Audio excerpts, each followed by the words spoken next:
যে স্বৈরা শাসক আয়না ঘর বানালো, মানুষদেরকে পাশবিক নির্যাতন করলো, গুম করলো, খুন করলো, হত্যা করলো, মানুষদেরকে দেশান্তরিত করলো, নির্বাসিত করলো, যেই কঠোরতা আরোপ করা দরকার ছিল তাদের উপরে, কিন্তু তাদের উপর সেই কঠোরতা আরোপ না করে ওই সমস্ত স্বৈরা শাসকের জুলুম নির্যাতন থেকে যারা জাতিকে মুক্তি দিল, আপনারা কঠোর হলেন তাদের ব্যাপারে।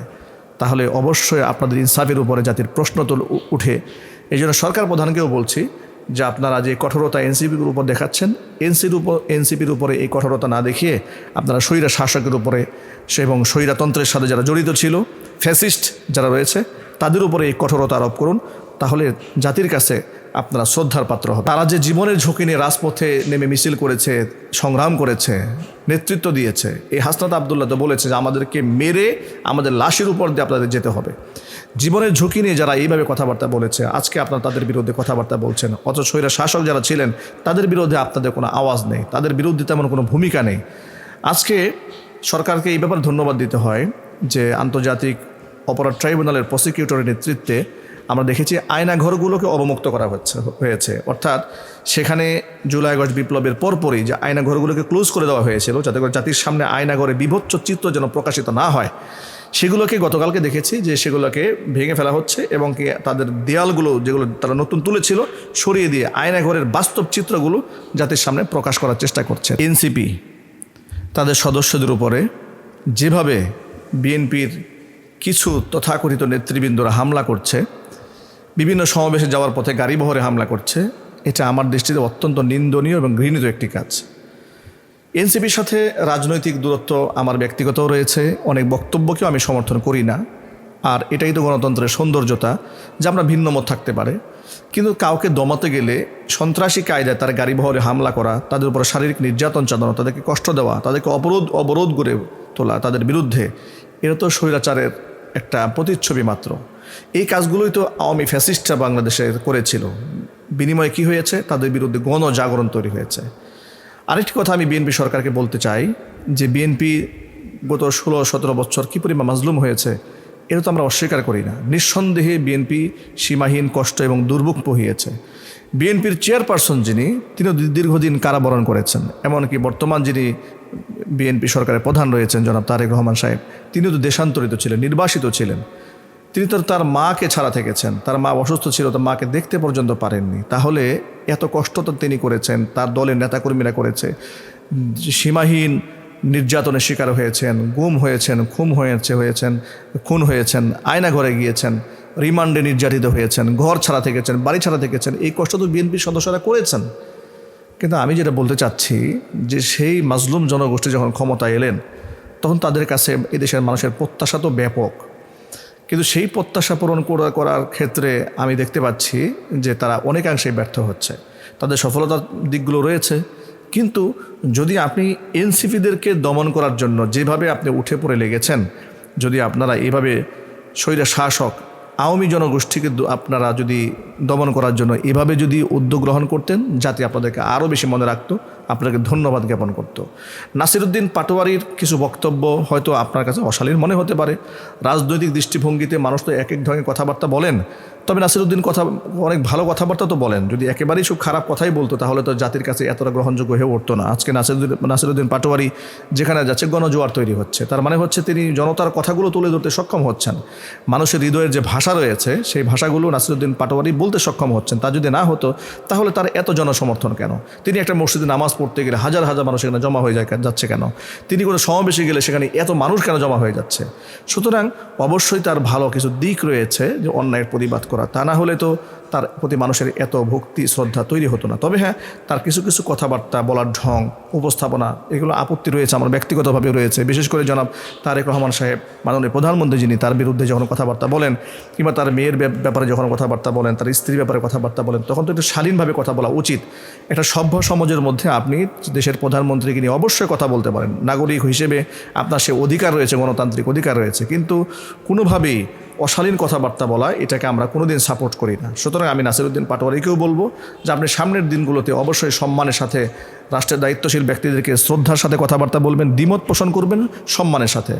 আবার সাথে সাথে আমি সরকারকেও বলছি, বিগত স্বৈরা শাসক যখন বাংলাদেশের কিছু কিছু ব্যক্তিদের উপরে এত বেশি জুলুম এবং টর্চার করেছে, তাদেরকে আজকে তারাই হিরো বানিয়ে দিয়েছে। যেমন আল্লাহ মামুনুল হাফিজাহুল্লাহ, তার যে গ্রহণযোগ্যতা ছিল, আওয়ামী সরকার তার উপর জুলুম এবং নির্যাতন করে তার গ্রহণযোগ্যতা জাতির কাছে হাজার গুণ বাড়িয়ে দিয়েছে। বাংলাদেশ জামাত ইসলামের প্রতি আওয়ামী লীগ সরকারের যে নির্যাতন হয়েছে, এর দ্বারা বাংলাদেশ জামাত ইসলামী বাংলাদেশের মানুষের কাছে আরও বেশি গ্রহণযোগ্যতা পেয়েছে। ঠিক অনুরূপভাবে আপনারা আজকে এনসিপির উপরে যে জুলুম করছেন একটা নতুন দলের উপরে, এই দলে তো অবদান রয়েছে, সেই অবদানকে আপনারা অস্বীকার করতে পারবেন? কুফরি সংগঠন হিজবুত তাওহীদ নিষিদ্ধের দাবিতে গতকালকে নোয়াখালীতে সর্ববৃহৎ সম্মেলন অনুষ্ঠিত হলো। সেখানে নোয়াখালীর আপামর জনসাধারণ উপস্থিত ছিলেন, বিভিন্ন মাদ্রাসার মুফতি মুহাদ্দিসগণ উপস্থিত ছিলেন, আইমাই মাসাজিদ, খোতাবাই মাসাজিদ উপস্থিত ছিলেন, বাংলাদেশের বরেণ্য ওলামায়ে কেরাম সেখানে উপস্থিত ছিলেন। বিশেষ করে বাংলাদেশের এই মুহূর্তে কোটি মানুষের আধ্যাত্মিক রাহবার আল্লামা মুহিবুল্লাহ বাবনগরী হাফিজাহুল্লাহ তিনি প্রধান অতিথি হিসেবে উপস্থিত ছিলেন। আল্লামা মুহিবুল্লাহ বাবনগরী হাফিজাহুল্লাহ নেক হায়াত আল্লাহর কাছে কামনা করছি। হেফাজত ইসলাম বাংলাদেশের নেতৃত্বে এত বড় সম্মেলন হয়ে গেল নোয়াখালীতে। নোয়াখালীর ওলামায়ে কেরাম সম্মিলিতভাবে কুফরি সংগঠন, জঙ্গি সংগঠন হিজবুত তাওহীদের বিরুদ্ধে যে ভূমিকা পালন করেছেন, এই জন্য আমি তাদের অন্তরস্থল থেকে তাদের জন্য দোয়া করছি। মহান আল্লাহ পাক যেন সব ধরনের বাতিল এবং কুফরি আকীদার বিরুদ্ধে জনমত তৈরি করার ক্ষেত্রে ওলামাদের এভাবেই ঐক্যবদ্ধ ভূমিকা রাখার তৌফিক দান করেন। সাথে সাথে আমি গোটা দেশবাসীর প্রতি আহ্বান জানাচ্ছি যে হিজবুত তাওহীদ মানুষের ঈমান নিয়ে, আমল নিয়ে, ইসলামের সৌন্দর্যতা নিয়ে যে বিভাজন তৈরি করেছে এবং যে বিকৃত ইসলামের ব্যাখ্যা তারা উপস্থাপন করেছে, তাদের এই কুফরি চিন্তা চেতনার বিরুদ্ধে গোটা জাতিকে সজাগ করা উচিত। আমাদের সাধারণ ইমানদার ভাই বোনেরা তাদের ব্যাপারে সম্যক ধারণা নেই। তার কারণ হচ্ছে কোরআন সুন্নাহর যে গভীর জ্ঞান দরকার ইসলামকে বোঝার জন্য, সাধারণত আমাদের ভাই বোনদের মধ্যে সেই জ্ঞান না থাকার কারণে তাদেরকে বিভিন্ন লোভনীয় অফারে তাদেরকে নষ্ট করা হচ্ছে, তাদের ঈমানকে হরণ করা হচ্ছে। হিজবুত তাওহীদ হচ্ছে সেই কুফরি সংগঠন, যে কুফরি সংগঠন প্রথমত ইসলামের মূলে কুঠারাঘাত করেছে। অর্থাৎ যে ইসলামের আদর্শে আমরা বিশ্বাসী, তারা মূলত সেই ইসলামের নামটাকে বিকৃত করে ইসলাম বলেছে। যে ইমাম আমাদের অত্যন্ত শ্রদ্ধার জায়গা, সেই ইমামকে বিকৃত করে তারা নাম রেখেছে এমাম। এমনকি তাদের দৃঢ় আকীদা বিশ্বাস হচ্ছে নবী করিম সাল্লাল্লাহু আলাইহি সাল্লামের ইন্তেকালের 70 থেকে 80 বছরের মধ্যে গোটা ইসলামটা একদম শেষ হয়ে গিয়েছে, বিকৃত হয়ে গিয়েছে। অথচ 70-80 হিজরির পরেও নবী করিম সাল্লাল্লাহু আলাইহি সাল্লামের অসংখ্য সাহাবা ইকরাম জীবিত ছিলেন। তাদের এই বক্তব্য অনুযায়ী মুহাম্মদ রাসূলুল্লাহ সাল্লাল্লাহু আলাইহি সাল্লামের সাহাবা ইকরামও ঈমান হারা হয়েছেন, কাফের হয়েছেন। তাদের দৃষ্টিভঙ্গিতে হিন্দুরাও যদি হিজবুত তাওহীদের সদস্য হয় তারাও মুক্তি পাবে, তারা নাজাত পাবে। এমনকি হিন্দু ধর্ম পালন করেও একজন ব্যক্তি মুত্তাকি হতে পারে। একজন ইহুদিও হিজবুত তাওহীদে গ্রহণ করলে তাহলে সেই ব্যক্তি নাজাত পেতে পারে, মুক্তি পেতে পারে। একজন খ্রিস্টান ব্যক্তিও হিজবুত তাওহীদে অংশগ্রহণ করলে তাহলে সেই নাজাত এবং মুক্তি পেতে পারে। এটা কত বড় কুফরি চিন্তা চেতনা, যেখানে কোরআন মাজিদ আল্লাহ পাকের স্পষ্ট ঘোষণা রয়েছে, ওমাই ইয়াবতাগি গায়রাল ইসলামি দীনান ফালা ইউকবালা মিনহু ওয়া হুয়া ফিল আখিরাতি মিনাল খাসিরিন। ইসলাম ছাড়া কোনো ব্যক্তি যে কোনো মতাদর্শ গ্রহণ করুক না কেন, সে যত ভালো কাজই করুক না কেন, কশ্চিনকালেও তার সেই ভালো কাজ গ্রহণ করা হবে না, আর সে ক্ষতিগ্রস্তদের অন্তর্ভুক্ত হবে, মানে সে জাহান্নামী হবে। তাহলে যেখানে কোরআন মাজিদ আল্লাহ পাকের ঘোষণা রয়েছে যে ইসলাম ছাড়া মুক্তির কোনো সনদ নেই, সেখানে হিজবুত তাওহীদ প্রচার করে বেড়াচ্ছে হিন্দু, বৌদ্ধ, খ্রিস্টান, ইহুদি তারা আপন আপন ধর্ম পালন করেই তারা নাজাত এবং মুক্তি পেতে পারে। নাউযুবিল্লাহি মিন যালিক। এটা কোরআন বিরোধী কত বড় বক্তব্য যে জাতির সামনে তারা প্রচার করে বেড়াচ্ছে। যেখানে কোরআন মাজিদ আল্লাহ পাক স্পষ্ট ঘোষণা করেছেন ইন্নাদ দীনা ইনদাল্লাহিল ইসলাম, আল্লাহর কাছে গ্রহণযোগ্য মনোনীত একমাত্র ধর্মের নাম হচ্ছে ইসলাম। সূরা মাঈদার মধ্যে আল্লাহ পাক ব্যর্থহীন ভাষায় ঘোষণা করেছেন আল-ইয়াওমা আকমালতু লাকুম দীনাকুম ওয়া আতমামতু আলাইকুম নি'মাতি ওয়া রাদিতু লাকুমুল ইসলাম দীনা।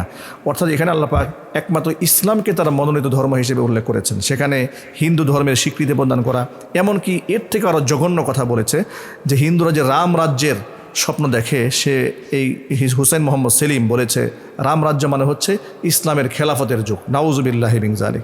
কোথায় কুফরি সাম্রাজ্য, কোথায় তাওহীদের সাম্রাজ্য, কোথায় ঈমানের সাম্রাজ্য, কোথায় কুফরের সাম্রাজ্য, এই সবকে তারা গুলিয়ে ফেলেছে। এভাবে দ্বীন-এ ইলাহির মতো সম্রাট আকবর যেমন দ্বীন-এ ইলাহি তৈরি করেছে, বিভিন্ন ধর্মকে একত্রিত করে একটা ধর্ম বানিয়েছিল, ঠিক এরকম জগা খিচুড়ি নাস্তিক্য চিন্তা চেতনা এবং ইসলামের বিকৃত উপস্থাপনা করে হিজবুত তাওহীদ মানুষের ঈমান, আমল এবং দ্বীন ও ইসলাম নিয়ে যে বিষোদ্গার করছে এবং গোটা বাংলাদেশের মুসলমানদের মধ্যে বিভাজনের যে নীল নকশা এঁটেছে, তাদের কুফুরি চিন্তা চেতনার বিরুদ্ধে গোটা জাতিকে সজাগ করার জন্য এবং রাষ্ট্রকে রাষ্ট্রীয় দায়িত্ব পালন করে তাদেরকে নিষিদ্ধ ঘোষণা করার জন্য নোয়াখালীর ওলামা ইকরাম, পুরো জেলার ওলামা ইকরাম যেভাবে উদ্যোগ গ্রহণ করেছেন, আমি মনে করি গোটা 64 জেলার ওলামা ইকরাম ঠিক একইভাবে জেলা পর্যায়ের এই ধরনের প্রোগ্রাম করে করে জাতিকে এদের কুফরি মতাদর্শ সম্পর্কে সতর্ক করা উচিত। মহান আল্লাহ রব্বুল আলামিন আমাদের সকল ওলামাদেরকে আপন আপন ছোটো ছোটো ইখতিলাফগুলো ভুলে গিয়ে অন্তর্দূরত্বকে দূর করে দিয়ে একমাত্র দ্বীন ইসলামের জন্য কোরআন মাজিদ যেভাবে বলেছে ওয়ালা তানাযাউ ফাতাফশালু ওয়া তাযহাবা রিহুকুম, অর্থাৎ তোমরা যদি বিচ্ছিন্ন হয়ে যাও, বিক্ষিপ্ত হয়ে যাও, তাহলে তোমাদের প্রভাব কমে যাবে। বিচ্ছিন্ন হয়ে গেলে তোমাদের শক্তি দুর্বল হয়ে যাবে। আমরা বিচ্ছিন্ন হতে চাই না, আমরা ঐক্যবদ্ধভাবে যে কোনো কুফরি শক্তির মোকাবেলা করতে চাই। মহান আল্লাহ রব্বুল আলামিন যেন হিজবুত তাওহীদের কুফরি মতাদর্শের বিরুদ্ধে যেভাবে নোয়াখালীর উলামা ইকরাম সরব হয়েছে, গোটা জাতির উলামা ইকরামদেরকে সেভাবে সরব হওয়ার তৌফিক দান করুন। আমি